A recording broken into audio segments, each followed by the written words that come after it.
I am 81 years old. I have lived alone for the past 7 years, and the truth I am about to share with you is something nobody warned me about, something nobody talks about, something I wish someone had told me before I found myself sitting in this quiet apartment wondering where my life went. Not the kind of quiet that feels peaceful, not the kind of quiet you earn after a long, busy week, the kind of quiet that wraps around you like a cold fog and reminds you every single morning that nobody is coming. Nobody will knock on your door. Nobody will ask how you slept. Nobody will notice if you are having a hard day. And that truth, that simple, terrible truth, was the one thing nobody prepared me for. My name does not matter. What matters is that I spent 43 years married to a good woman named Margaret. We raised 3 children in a house on Elm Street in Cincinnati. We had a dog named Biscuit, a garden in the backyard, and Sunday dinners that filled every chair at the table. Margaret passed away 7 years ago, lung cancer. She was gone in 4 months from the day of diagnosis. 4 months. I went from a full house to a silent one so fast my mind could not keep up with what had happened. And if you are watching this and you have recently lost someone, or you are aging and beginning to wonder what your future looks like, or you are already living alone and feeling things you cannot name, please stay with me. Because what I am about to tell you is the truth no one warns you about. Subscribe to The Last Window right now if you want more wisdom like this. The kind of wisdom that only comes from living 81 years and surviving things you never thought you would survive. Let me take you back to the first morning, the very first morning after Margaret's funeral. The house was full the night before. Children, grandchildren, neighbors, casseroles on every counter, voices in every room. And then they all went home, and I woke up at 6 in the morning like I always had. I reached over to Margaret's side of the bed, cold, empty, just a flat pillow where she used to be. I lay there for 45 minutes. I did not know what to do. In 43 years of marriage, I had never once made my own breakfast. That sounds ridiculous, but it is the truth. Margaret always made breakfast, always. I walked to the kitchen and stood in front of the stove for a long time. I did not know where the coffee filters were. I did not know how she liked the eggs done because she had always made them and I had always just eaten them. I stood in my own kitchen like a stranger in a foreign country. That was the first truth nobody warned me about. When you live with someone for 43 years, you do not just lose them.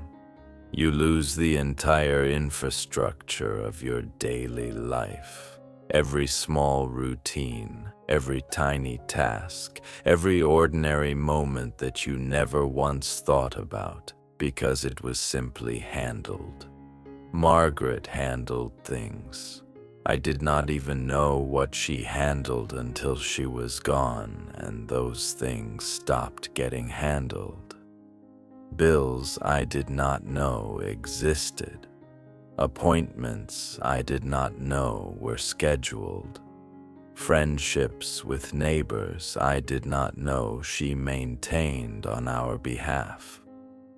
I found out 2 months after she died that she had been sending Christmas cards to 37 people every single year. 37 people. I did not know the names of half of them. That Christmas, I sent no cards, and I lost those connections because I did not even know they existed. That is the second truth nobody warns you about. When you live alone after a long partnership, you do not just grieve the person. You grieve the version of yourself that existed because of them. I did not know who I was without Margaret. I had not been alone since I was 26 years old. The first year was the hardest. People tell you that, but they do not tell you why. They do not tell you about the specific ways the loneliness attacks you. They do not tell you it comes in waves at the strangest moments. It is not Christmas that breaks you. You expect Christmas to be hard. You prepare for it. You go to your daughter's house. You hold your grandchildren. You get through it. It is the Tuesday afternoon in February when you make a cup of tea and realize you automatically made 2 cups. That is what breaks you. It is the moment you see something funny on the television and you turn to tell Margaret and the chair is empty. It is the sound of your own footsteps in the hallway that hits you in the chest like something physical. Your own footsteps, because for 43 years you always heard 2 sets. I remember one evening in the first winter. I had not spoken to another human being in 4 days. 4 days. Not a single conversation. I had gone to the grocery store, but the self-checkout machine was working and I did not need to speak to anyone. I came home with my bags and I sat at the kitchen table. And I said out loud to nobody, just to hear my own voice in the room, "Today I bought bread and soup and the orange juice Margaret always liked, even though I do not like orange juice, and I bought it anyway because the habit was stronger than the logic." My voice sounded strange to me, like I had forgotten what I sounded like. That was the third truth nobody warns you about. The silence is not just the absence of noise. The silence is the absence of being witnessed. Margaret knew when I was having a bad day without me saying a word. She could read me from across a room. When you live alone, nobody reads you. Nobody witnesses you. You become invisible, even to yourself. I tried to stay busy. Everyone tells you to stay busy. Join a club, they say. Volunteer, they say. Take up a hobby. And I tried. I joined a woodworking class at the community center. I went twice. The other men were friendly enough, but I would drive home after class and walk into the silent house and feel the loneliness even more sharply because the contrast was so great. Going from a room full of people back to that silence felt violent somehow, like a door slamming shut, and so I stopped going. Which made things worse, because now I had guilt on top of loneliness. Why could I not just do what everyone said to do? Why could I not just get over it and join a club? The fourth truth nobody warns you about is this. The advice people give you about living alone comes from people who have never truly lived alone in old age. Stay busy does not address the problem. The problem is not that you have nothing to do. The problem is that everything you do alone. And doing things alone when you are 81 is a fundamentally different experience than doing things alone when you are 25. When you are 25 and alone, the world is still opening. When you are 81 and alone, you are aware in ways both large and small that the world is slowly closing. You are not building toward something. You are reflecting back on what has already happened. And doing that reflection alone, with no one to share the memories with, is one of the most painful experiences a human being can have. I have photographs on the wall of the hallway, 43 years of photographs. Margaret and I on our wedding day, the children as babies, as teenagers at their own weddings, grandchildren I watched come into the world.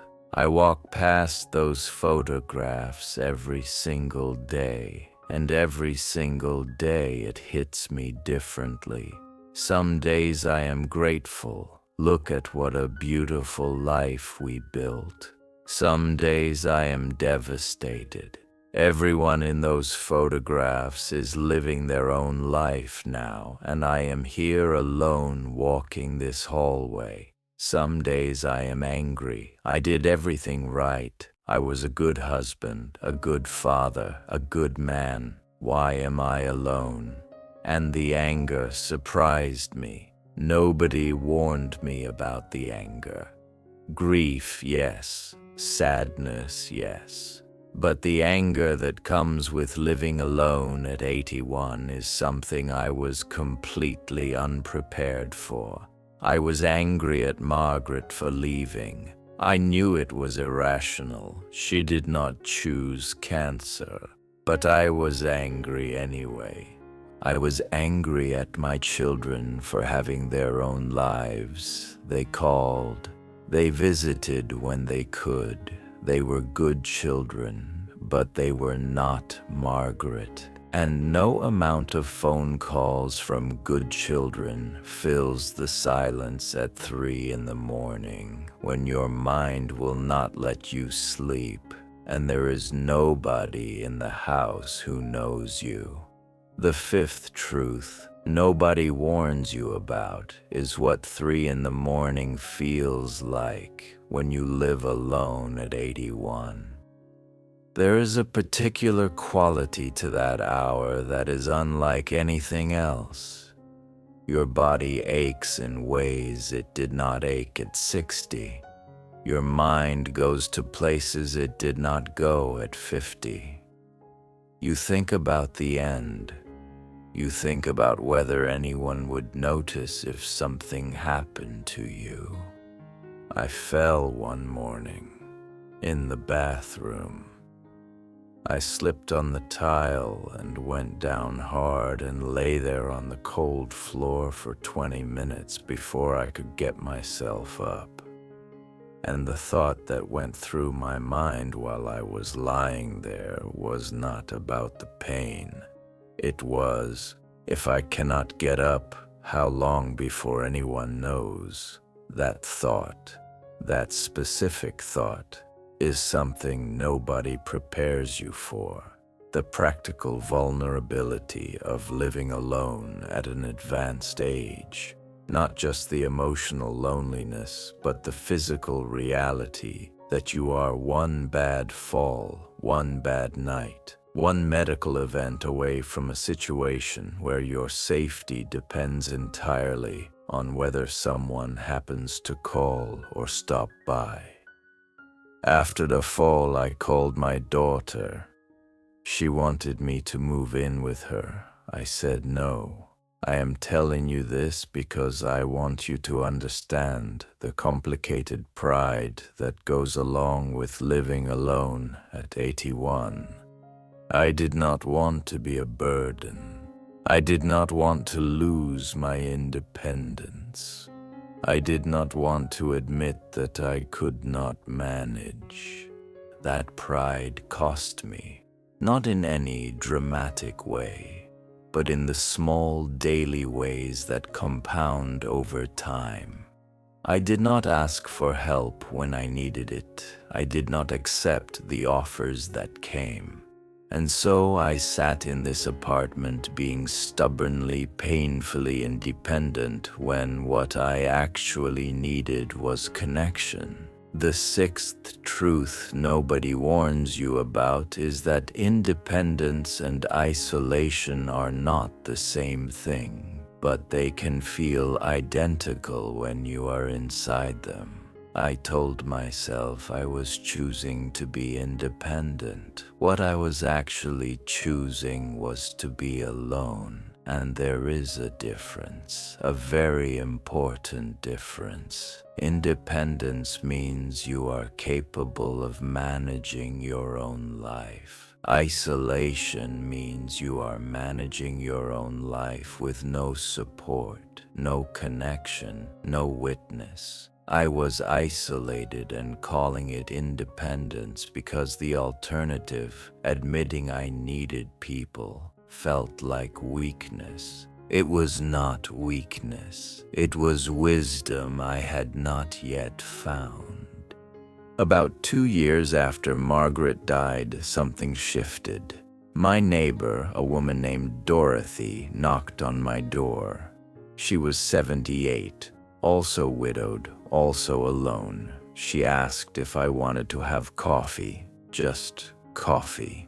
Nothing complicated. I almost said no. I'm embarrassed to tell you that. I almost said no to coffee with a kind neighbor because I had spent so long inside my silence that stepping out of it felt like too much effort.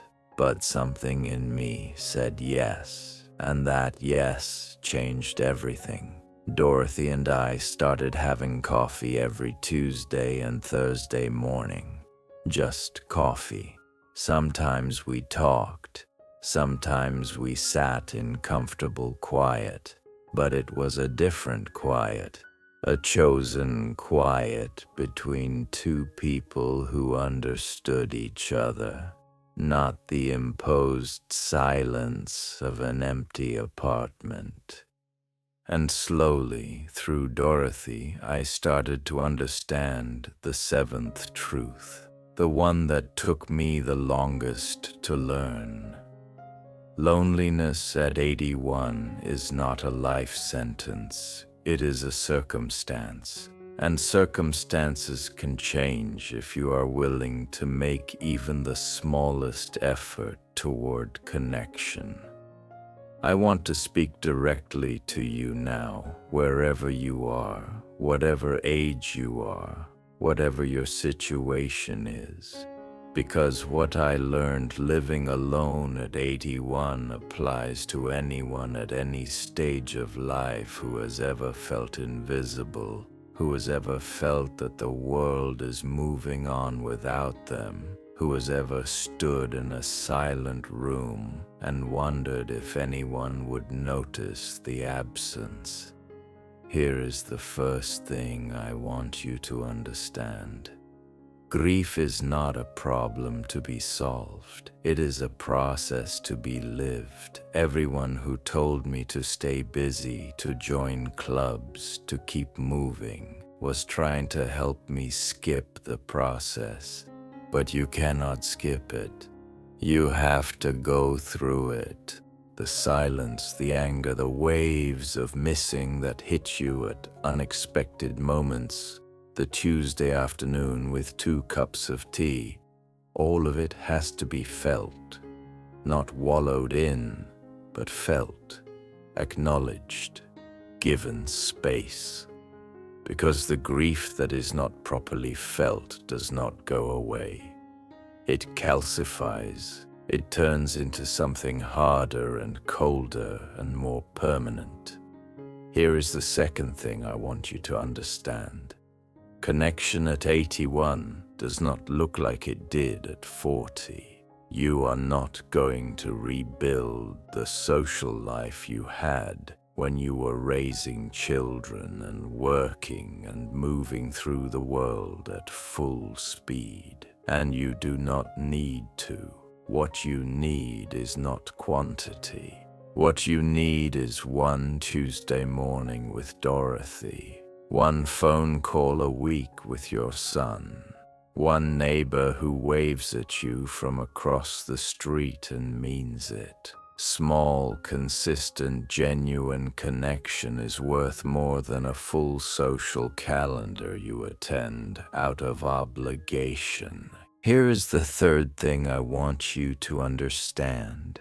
The fear of being a burden is one of the most destructive forces in the lives of elderly people living alone. I know this because I lived it.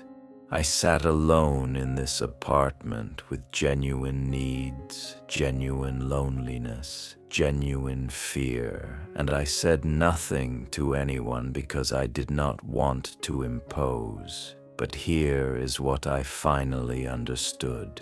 The people who love you want to help you. Letting them help you is not a burden. It is a gift you give them. My daughter wanted to be there for me. When I finally let her, when I finally called her on a hard night and said I am not doing well and I need to talk, she cried. Not because I was burdening her, because I had finally let her in. Here is the fourth thing I want you to understand. Your story is not over. I know at 81 that can feel like a strange thing to say, but I mean it. Dorothy and I are still having coffee every Tuesday and Thursday. Last month we went to a museum together. A museum. Two old widowed people wandering around looking at paintings and arguing about which ones we liked. And I felt something I had not felt in years. Not happiness exactly. Something quieter than happiness. A sense that life still had texture, still had moments worth paying attention to, still had the potential to surprise me.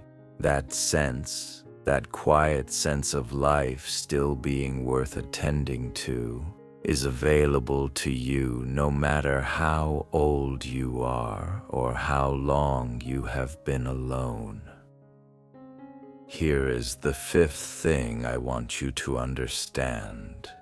The truth about living alone at 81 is not that it is unbearable. Many days it is not unbearable. Many days it is simply life. A quieter, simpler version of the life I had before, but life nonetheless. The truth is that it requires a kind of daily courage that nobody warns you about. The courage to get up when your body protests. The courage to make breakfast for one without feeling the grief of making breakfast for one. The courage to walk past the photographs and feel what you feel and then keep walking. The courage to say yes to coffee with a neighbor when everything in you wants to say no. And the courage, most importantly, to ask for help. To call your children not just when things are fine, but when things are not fine. To knock on your neighbor's door, to let yourself be seen in your difficulty instead of only in your composure. That kind of courage is the hardest kind, and nobody warns you that you will need it. I think about Margaret every single day. I still reach for her side of the bed sometimes. I still buy orange juice even though I do not like it. I still automatically think of things I want to tell her. And I have made a kind of peace with the fact that those habits will probably never fully leave me. They are the proof of 43 years. I would not want to lose them. But I have also learned that carrying Margaret with me does not mean I have to carry the weight of her absence alone. I can carry her and still have coffee with Dorothy. I can miss her and still go to a museum. I can love her and still be present for the life that remains. And that is perhaps the deepest truth of all, the one that took me the longest to understand. Love does not end when the person leaves. It changes form. It becomes memory, habit, the orange juice in the refrigerator, the 2 cups of tea you make by accident, the photographs on the hallway wall.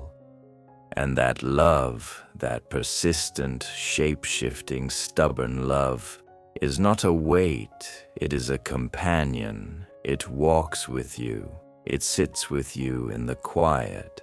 It reminds you every day of what you were capable of building with another human being, and it whispers very quietly that you are still capable of small, beautiful things. I am 81 years old. I have lived alone for 7 years. And here is the truth no one warned me about. The whole truth. Not just the hard parts. The hard parts are real. The silence is real. The loneliness is real. The fear at 3 in the morning is real.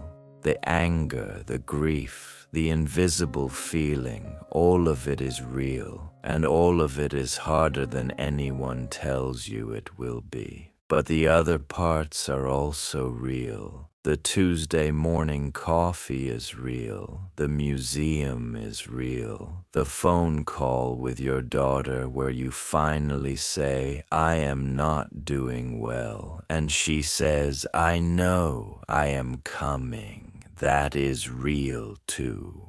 And the moments, quiet and ordinary, and easy to miss if you are not paying attention. When life feels like it still has texture, still has color, still has something in it worth being present for. Those moments are real, and they are enough. They are, some days, more than enough. If you are living alone right now and you are struggling, I want you to hear this. You are not failing at something you should be able to do easily. Living alone in old age after a long partnership is genuinely hard. It requires genuine courage, and the fact that it is hard does not mean you are weak. It means you loved someone deeply and built a life with them, and that life is now changed. And changed is not the same as over. Changed is not the same as finished. Changed means different, and different with time and effort and the courage to let even one Dorothy knock on your door can become something you did not expect. Something quieter than what you had before, yes, but something real. Do not wait for the grief to be finished before you start living. It will never be finished. Carry it with you and live anyway.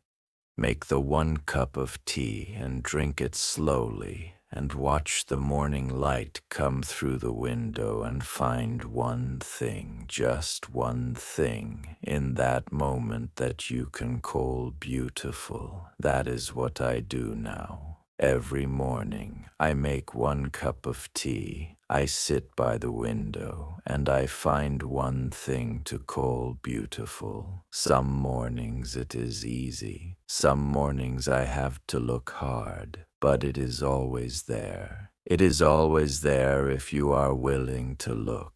I am 81 years old. I have lived alone for 7 years, and I am still here, still looking, still finding it. You can too. Subscribe to The Last Window. If this reached you today, leave a comment telling me your truth. Are you living alone? Are you afraid of what that might look like? Are you already in it and looking for someone who understands? I read every single comment. Share this with someone who needs to hear that they are not alone in being alone. Because that is the last truth I will leave you with today. The most important one. You are not the only person sitting in a quiet house wondering if anyone would notice. There are millions of us. And the fact that we are all sitting separately in our quiet houses, each thinking we are the only one, is the greatest unnecessary tragedy of growing old. You do not have to sit in silence. Reach out. To your children, to your neighbor, to the comment section below this video if that is all you have right now. Because connection, even the smallest, thinnest thread of it, is the thing that makes the quiet bearable. It is the thing that makes 81 worth being. Do not wait for someone to knock on your door. Be the Dorothy. Knock on someone else's. Your life is still happening right now, this moment. Do not miss it.